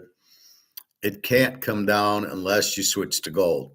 Because once you've printed the money and you've inflated the money supply, the money's lost value. How the hell can it get better once you've printed $1 trillion and the value and your money is gone? There's nothing that can bring it back because you've already printed the trillion. Unless you burn half a trillion back, you've got it out there. It can't get better. And if prices come down, usually it's because of competition. Allowing here's Coke, Pepsi lowered their prices, so Coke has to lower their prices. And, oh, look, inflation's coming down. Oh, that's bullshit. Inflation hasn't come down. So don't be fooled into that. They're just trying to look good. The governments are all corrupt, as we know. So I think soon people are behind in their mortgage, their car payments. There's a lot of repos going on where the repossessing is what it means. So you're not paying on your house. I'm going to repossess your house or your car, or these commercial real estates, the buildings and the strip malls where there's no tenants anymore. They're all doing it online. So all the brick and mortar are going away. All the banks are going to collapse because they've got the loans out, but everybody's doing it on the internet. There's no need for it. People working from home, that's going to affect a lot of things. So just keep that in mind. So the banks are going to start to default because they have to, because they can't get the money in. People aren't going to pay back the loans, and then they can't really bail. The central banks are supposed to bail out the banks, but they can't because they don't have any money. Their money's worthless. So what you're dealing with in the world is a bunch of worthless money. A lot of bullshit, a lot of bullshit, a lot of bullshit. This is worth 5 cents. This is worth 1 cent. There's no real value. And that's what you got to understand. So as long as we understand what's going on, we're ahead of the game. And we're always ahead of the game here. And that's the point. We have to understand what's going on, but we want to understand it because we understand it. We don't want some joker telling us, oh, inflation's coming down. Oh, and then we believe it. No, we know it isn't. We know it can't. We know all the countries that have went out because they've done the inflation. Every country, every currency has gone to zero because of the inflation, because they print the money. Why they keep printing it? Because they're idiots. The people in charge shouldn't be. Central banks shouldn't be printing it. It should be private.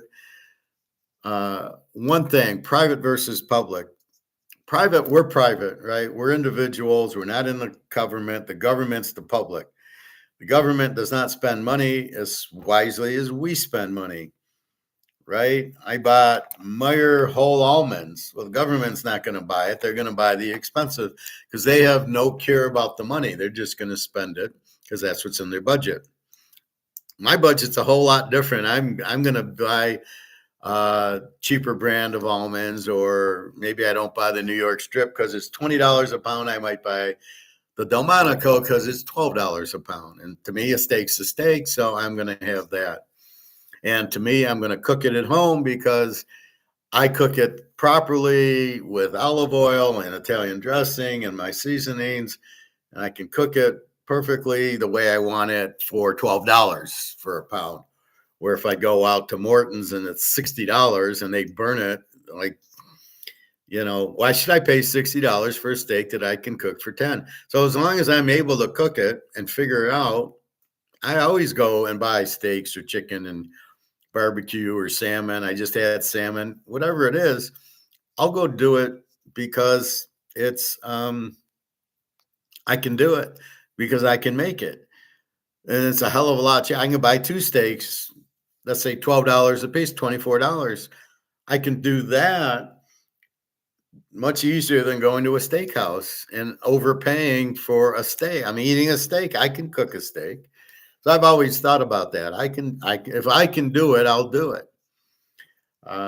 So that's really the key point of it is if you can do it, why pay somebody else to do what you can do? That's how I am with handicapping football.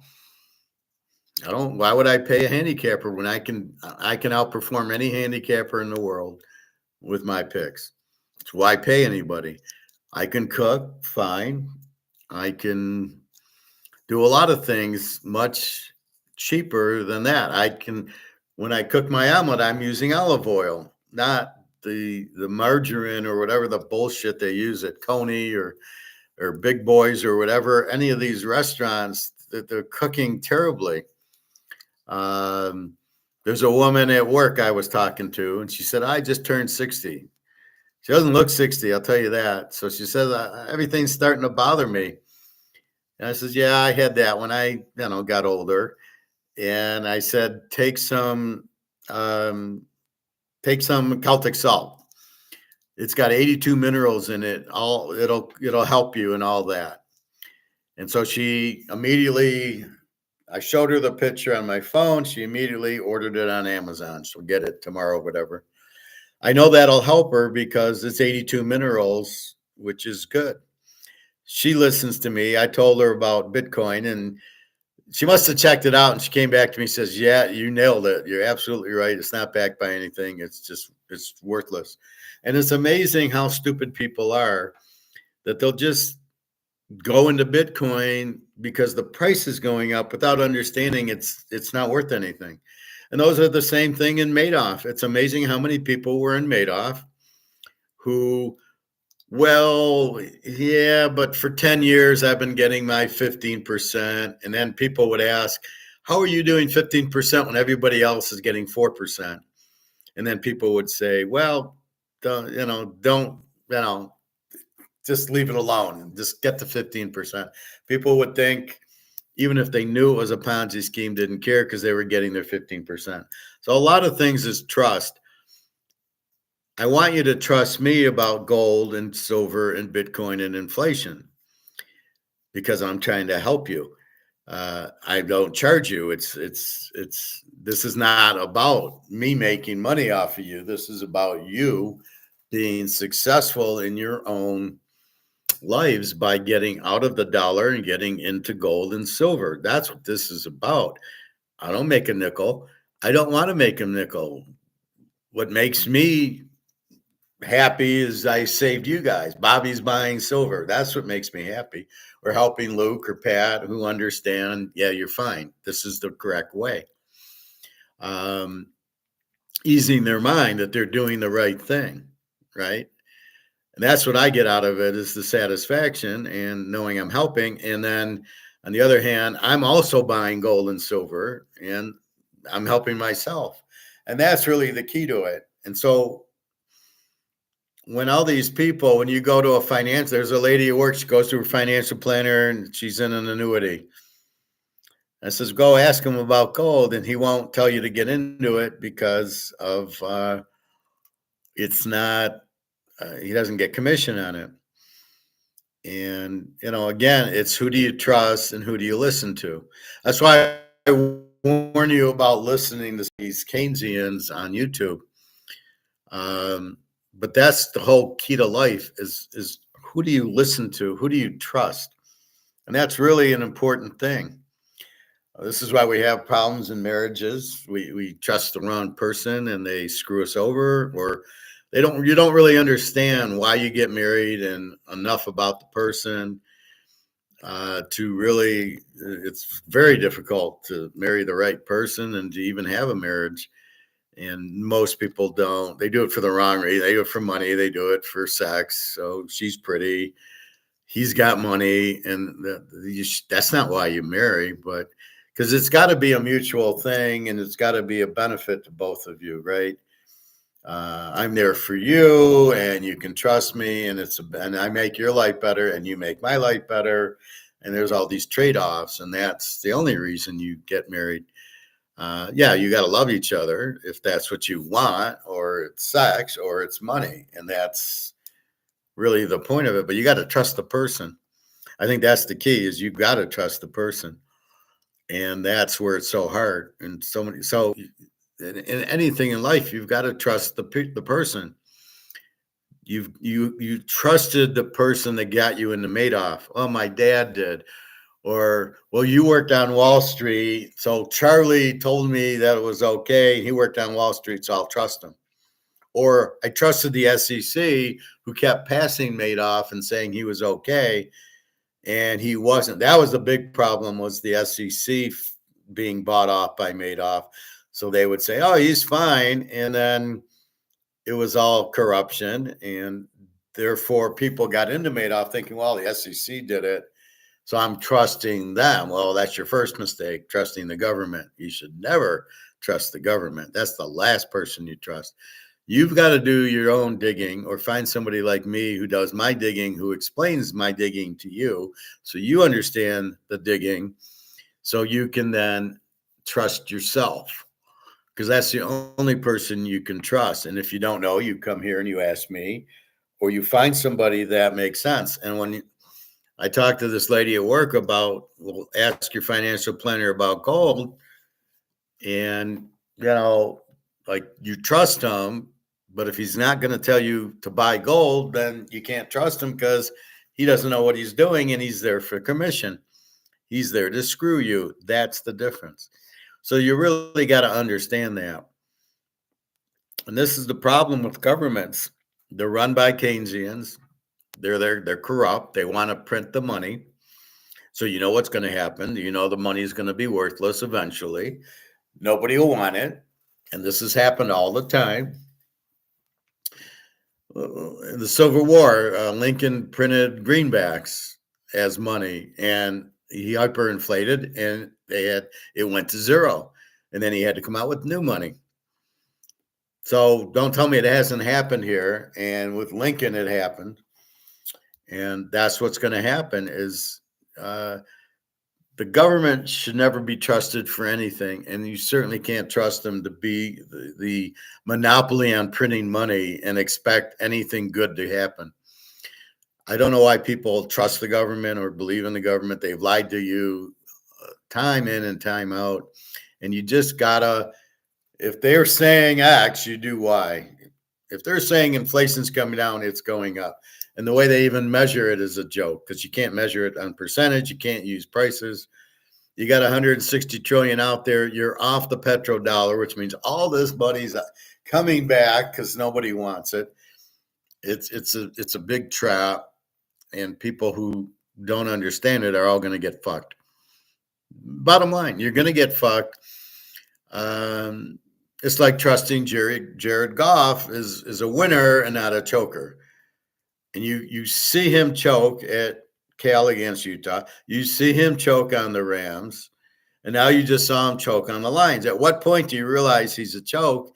And maybe, his little stats that he gets against the Bears are just, but in the pressured big games, he never shows up. And maybe that's what you got to look at, not, well, yeah, he does well against Carolina, and he lit up New Orleans, or this year, he lit up Jacksonville and Tennessee. So isn't he a superstar? Because he beat the two shittiest teams in the league. So everybody, look how good he is. Yeah, he's a top, bullshit, he's a top quarterback. You measure the top quarterbacks in the big games. Joe Burrow went to a Super Bowl, and he scored. He didn't put up 3 points, and they lost, not because of Joe Burrow. Stafford finally won a Super Bowl. Mahomes, that's all he does is win them. So it's Burrow, it's Mahomes, it's Stafford, obviously Brady. And then when you looked at Peyton Manning, he was a choke. And when you looked at Lamar, he's the biggest choke. Josh Allen's not really that much of a choke. He gives you a good game. He just doesn't know how to win the good game. They haven't figured out to control the game yet.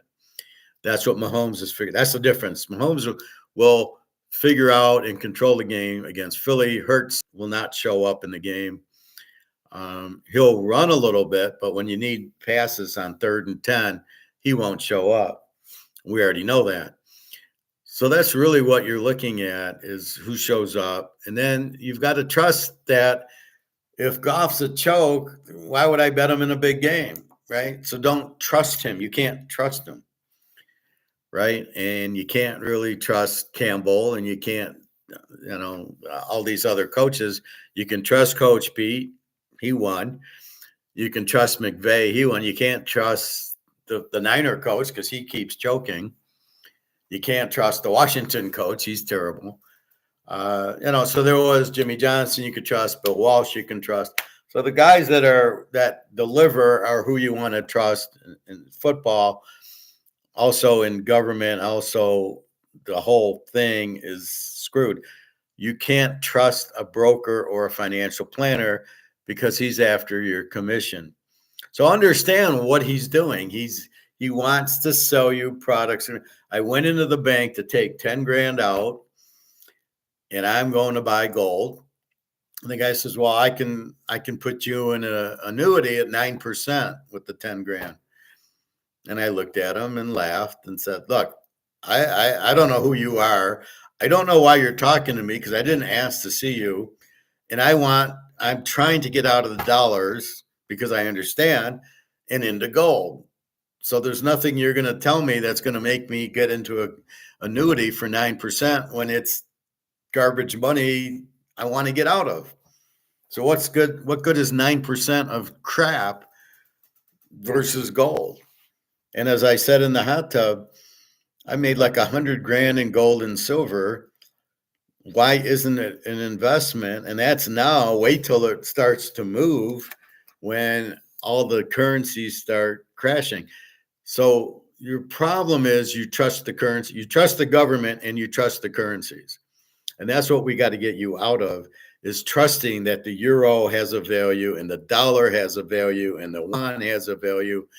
Anything paper dollar that is not backed by gold has no value. Yet you won't, not you, but people won't understand that. They trust that the dollar has a value.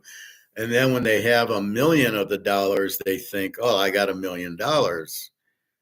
But they don't realize the dollar has no value. So they're trusting not really the government, they're trusting the money is worth something. Well, I got $1 million of it, so it's worth something. Yet it's not worth anything. And that's the biggest flaw in people, is that they don't understand the dollar's worthless because it's not backed by anything, because they've overprinted it. So as long as you understand the reasons, you're fine. Then you go and you say, okay, now I understand the dollar's worthless. I got to get out of it. I got to buy gold. I talked to this engineer today at work, and the light went on when I explained the dollar's worthless, and he kind of knew. I says, you got to get out of the dollar because it's worthless. It's lost its value, and then gold's going up. So it's a natural get out of the dollar and go into gold. You just keep enough. Like I got rent in a couple days, so I keep rent in my bank account. Everything else goes into gold and silver. Next check, I got some other bills, and then the rest goes into gold and silver because I don't want dollars. I keep a little bit of dollars for safe haven, and that's it, just a little. And then everything else is gold and silver, and you just keep buying it. And it's such a easy trade because you're really trading your money. You're getting gold for your money, which is worth more than the money. And if you ever need it, something happens, you just take an ounce and go back to the coin store. They give you the money, no questions asked, so you're fine.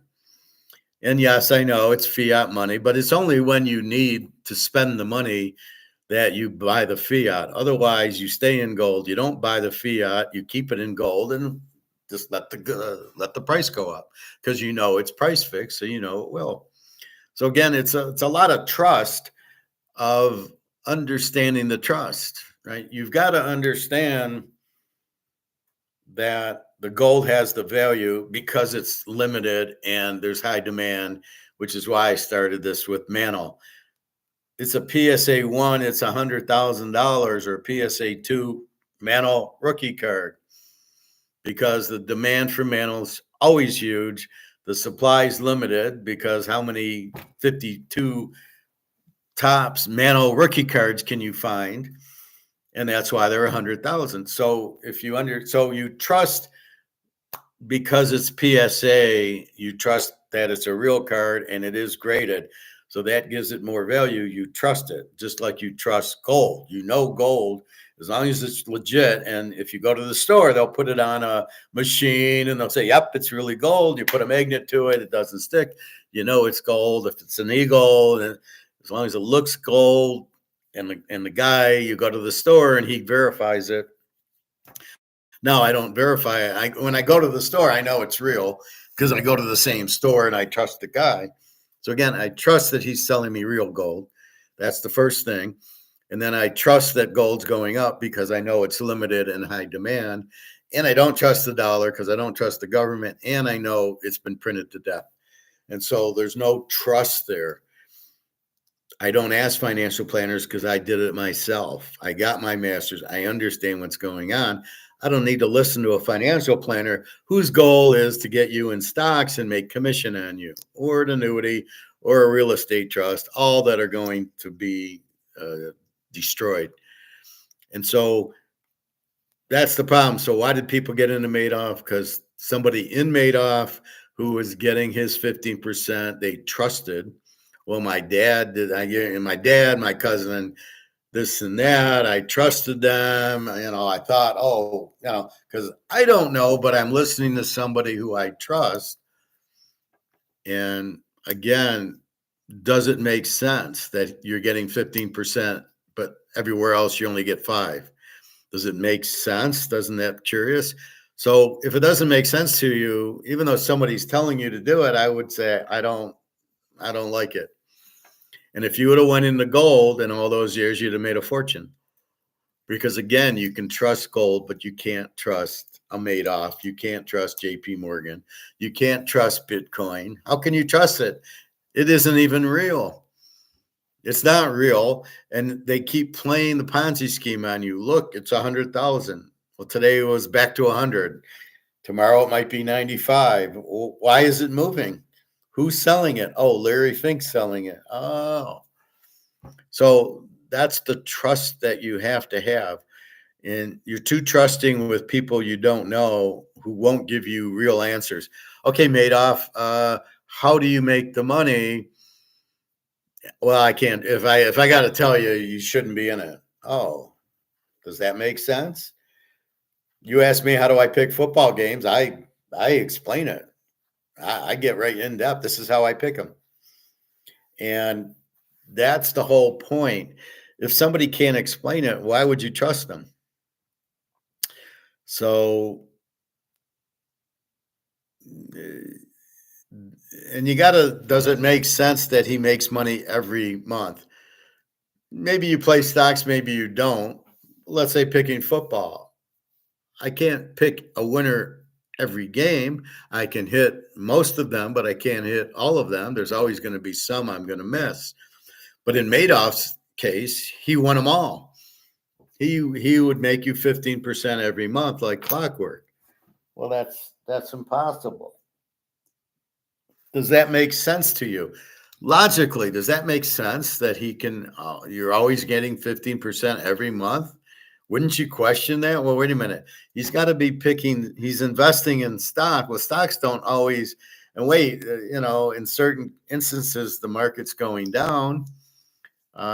When did he crash? 2008. So wait a minute. The dot-com bubble busted in 2000. How did he make money then? That's impossible. So you've got to use logic. Nobody can go 100%, not even me.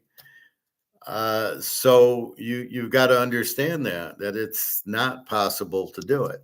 Now, if we have Madoff now, which we do in Bitcoin, and we probably do in OneCoin and a few others, you can come to me and I'm going to tell you what's going on. So we have few people that don't trust and they don't know and they go, well, I didn't get in it because you said not to. They don't really understand. You can trust me. I'm telling you it's a Ponzi scheme, but you don't believe it because the price is going up. When have I led you astray? I've talked to you about everything. And I am not one to talk you out of something. There's no gain for me to say, don't go into Bitcoin, go into gold. What is my gain? Nothing. What do I show you? The gold and silver I have. Do I have Bitcoin? No. So at least follow me, right? And say, yeah, and it's not costing you anything. It's costing you if you go into Bitcoin and you lose your fortune because you didn't go into gold and silver. That means you didn't trust me. That's the wrong person not to trust. And I'm sure there's things that go up. I didn't tell you to go into Rolex, and I see $300,000-$400,000 Rolex. Well, we'll go back into eBay. We'll go into my watch list.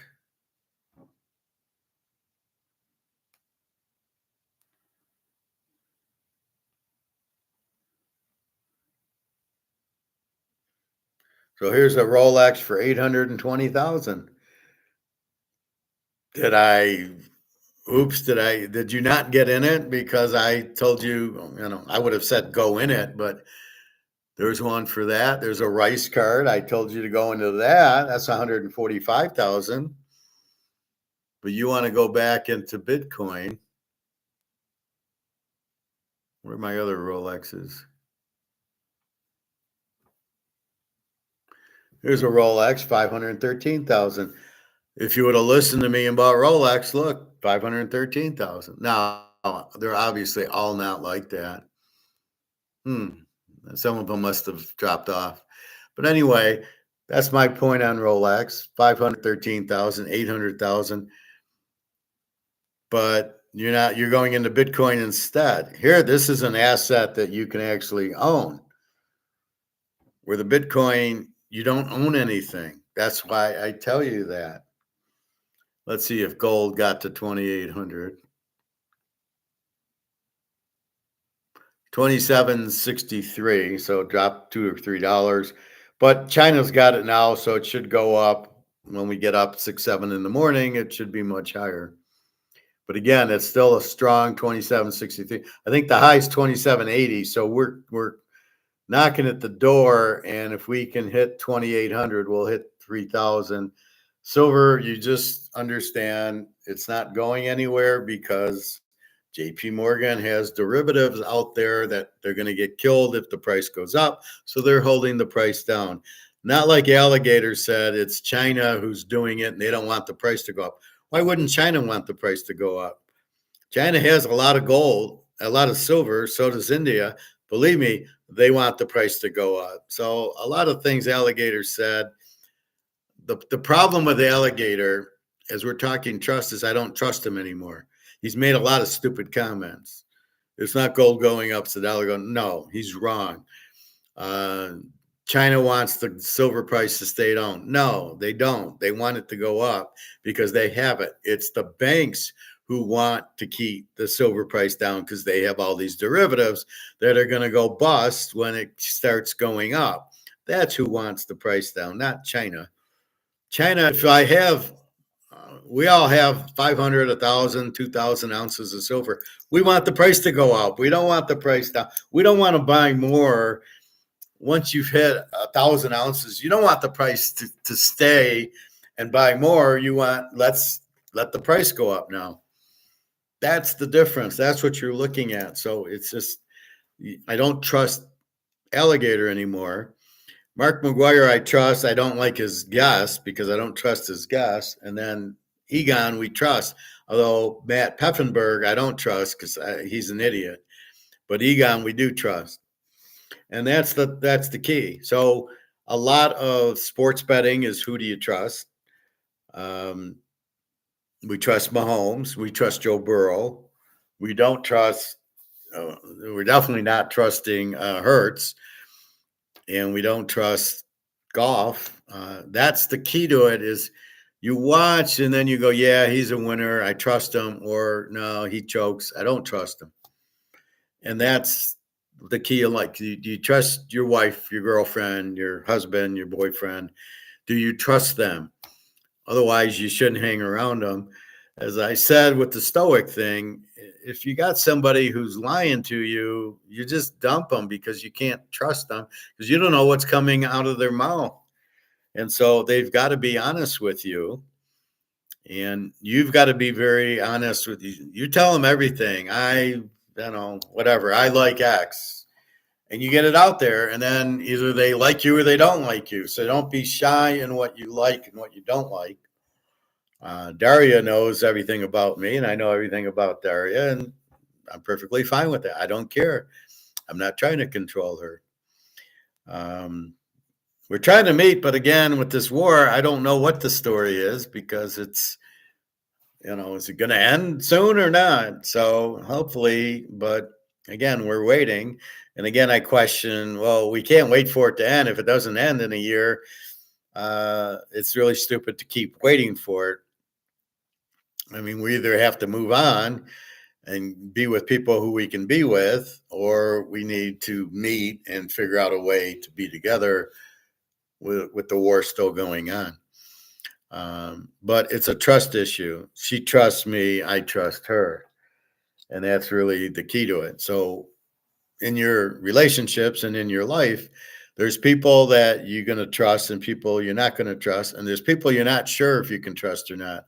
So you try to listen to them. So when I tell you about Keynesians, even though we don't know the people, if they're saying, well, I'm not for free trade or I'm not for the gold standard, we don't trust them anymore. So that's why I get like frustrated when I hear some of these gold guys and they don't understand what inflation is. Well, the prices are going down or this. Okay, I don't trust you. I don't want to listen to you. So that's where I get stoic and I get turned off. You're not telling me the truth, so I don't even want to listen to you and waste my time. So that's where we get, like Bobby's saying, where we start listening to Common and Luke. Luke caught me at the airport because I was talking gold and he likes gold. So we had the connection where I'm validating his gold position. And so he liked that. And I think that's what ends up happening. If people aren't into gold, we don't want to validate them. We're like, no, I don't. Oh, you're in the money. You're not in the gold. I don't trust you. And that's what's kind of happening. You tend to get into like-minded people because you can trust them. So a lot of life is trust, I find, which is stoic. I mean, you got to know who you can trust and who waste your time, the vampires who yap and don't tell you anything. You don't know if you can trust them, and all they do is talk about the weather, and you're like, fuck, I don't have time or energy to do that. So that's what you got to be careful of. So again, we understand economics, we understand money. We understand everybody holding money is about to be fucked. If you're in the stock market, you got to get out before you get fucked. If you're in the bank, you got to get out before they won't give you your money. So we know that's all going to happen. We know gold's the out, so that's what we do. But we understand it. We trust that the gold's going to go up. We trust that the dollar is going to zero because every time this has happened, the dollars went to zero. So we have 2,000 years of history since the Romans that every time they've inflated their money, it's gone to zero. So we trust that. We've seen it and it's happened and it's never not happened. And we see the Keynesians, we know it's never worked. So we trust that the Keynesian way is bad. So when I see a Keynesian, I run because I know he's full of shit. And I know Austrian economics and Adam Smith and classical economics has always worked.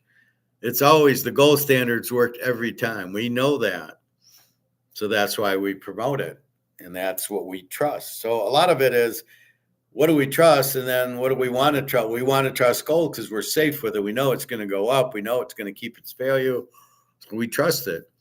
And I think that's the big thing in life. It's people and instances that you learn to trust. That's sports betting.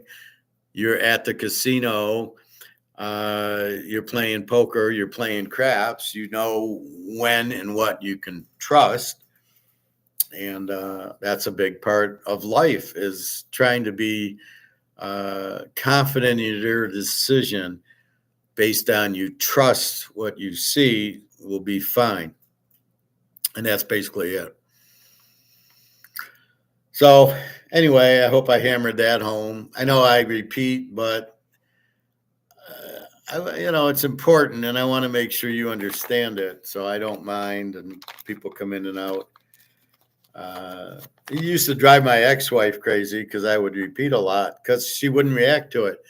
If I'd say, "Well, I'm doing this for dinner," and she doesn't react, I'll say it again because I'm waiting for the reaction. Oh, okay, fine. And that's how I've always been. If I say A, I'm expecting B back. When I don't get it, I repeat A. Why aren't you responding? So that's what happens. Anyway, I think that's it. Have a good night. I think we got the Super Bowl. It's Mahomes because he'll control the game and he's a winner, and Hurts isn't. I think they'll figure out Barkley, and they won't let him run 70 yards for touchdowns. He might get one, but that'll be it. At the end of the day, Mahomes will control the clock to keep Barkley on the sidelines, and he'll just methodically first down you to death because that's what he does. As good as Philly's defense is, Daniel still lit him up for 23 and 22 for Stafford. So it's not like they're that good. They're good, but they're not that good. And they won't be able to really stop Mahomes because nobody really can stop Mahomes. Buffalo has just as good a defense as Philly. Well, Philly's a little bit better, and they put up 31 on Buffalo. So, again, it's who do you trust? You trust Mahomes because he's done it. Just like gold, just like the dollar. Mahomes has done it and done it and done it, and so we'll bet on him to win. And the dollar has gone out every time, and gold still has a value because it's never gone out because you can't print it, which is what causes currencies to go out is you print it and make it worthless. Well, you can't do that with gold. So that's the key, just like buying a Mantle card or a Rolex. You can't lose with it because they're very limited. There's a lot of demand. So the key to investing is very limited with high demand, Mantle cards, Rolexes, Joe Montana rookie, Willie Mays, Babe Ruth, and those are going to give you high demand with low supply, which the price will go up. We know that's going to happen in gold and silver, very limited. And the demand is hidden because of the derivatives. You don't really see the demand for it. That's one of Egon's problems. He said, "Oh, no, nobody's demand." You don't see that because you're not going to get it in the prices because the derivatives hide the price. That's the problem with the derivatives. They flood the market with paper, so it hides the physical price. Well, we're smart enough to know the physical price is a lot higher than the watered down paper price. So we're going to keep buying the physical and let the physical run once the paper explodes, which it's very close to doing. And then we'll see these huge prices because we know that the physical is very limited but unseen, and it has to be much higher than the watered down paper prices. So we trust the physical, we know the game, and we understand exactly what's going on, and we're taking full advantage of it. And again, the dealers are the losers because they're selling gold for 2,700, 20. People are bitching because of the $100 premium, but silver there's only a $2 premium. So the dealers are selling $30 silver for $32. They're out of their fucking minds because they don't think it's going to go over $50, and it hasn't moved. They don't understand its derivatives and it's being held down. So they don't. They are looking at the paper as if it's physical. So they're idiots, basically selling their inventory much too cheap. But that's their game. Oh, I got to pay rent. I got to pay my employees. I got to sell something. Well, it ain't gold and silver, that's for sure. All right. With that, I'm going to bed. Um, have a great day tomorrow. We're almost, no football this week. It's always a depressing week. And then they have the Pro Bowl flag football. Are you fucking serious? You want me to watch flag football? I don't think so.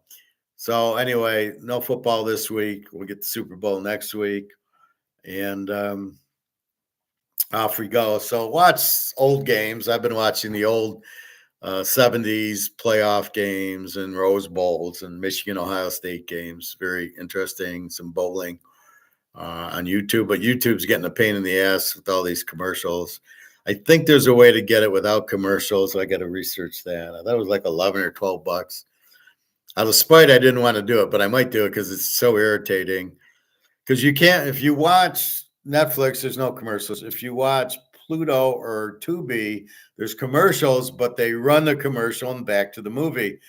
In YouTube, you've got to skip it because they'll have commercials that are a half hour.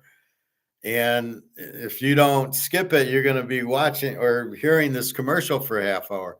That's the problem with YouTube because it's not all, we're going to run 4 commercials and it'll be a minute like a Tubi or a YouTube or a Pluto. So that's the problem with YouTube. You've got to physically be sitting there skipping, and that they're just way too many commercials. YouTube's really, we need competition for it, and then we'll just say fuck you. And I do this on YouTube. I can do it other places, I'm sure, once they're out there. Anyway, have a good night. www.teaserking.com. And enjoy your weekend. Buy your gold and silver because we trust that they're going to be fine, and we trust the dollar is going to be zero. We know it's lost 99% of its value. So be careful who you trust out there. If you have a financial planner, you ask him about gold. When he says no, buy stocks, you fire him because you can't trust somebody who doesn't have your best interest in heart. Then you just tell them to fuck off. So that's the best way to do it with your spouse, with your girlfriends or boyfriends, whatever sex you are, your wife or husband. You've got to be able to trust them, and you got to be able to tell them anything. You should be able to say anything to them and trust it. And if they don't like it, you tell them to fuck off. That's ridiculous. So anyway, be careful. If you catch them lying, you got to leave them because you can't trust anything they say. But that's got to be at an earlier stage when you're first meeting them and then hearing and seeing if they're going to be honest with you, which you can pretty much tell. Anyway, have a great night. Hopefully work's not too bad, and we'll get to the weekend soon. Anyway, have a nice night, everybody. Buy your gold and silver. Take that to the bank. All right. Take care, everybody. Have a nice day.